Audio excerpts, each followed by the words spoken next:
برلمانية من أحزاب العدالة والتنمية والاستقلال والأصالة والمعاصرة والاتحاد الدستوري بمعية التحالف الأوروبي للمحافظين الإصلاحيين بالبرلمان الأوروبي يناقشون الأمن والديمقراطية في المنطقة المغاربية.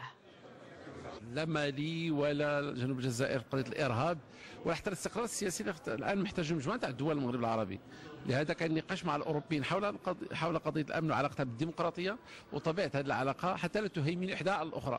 فالامن يؤسس للديمقراطيه ويمنح لها ظروف، والديمقراطيه الضمانه الاساسيه من اجل وجود الامن. لو حصلت الديمقراطيه توفر الامن، والديمقراطيه مرتكزاتها الاساسيه هي محاربه الاميه، فتح الحدود بين دول المغرب العربي من أجل الوصول إلى ديمقراطية في مستوى تطلعات الشعوب ديال المغرب العربي.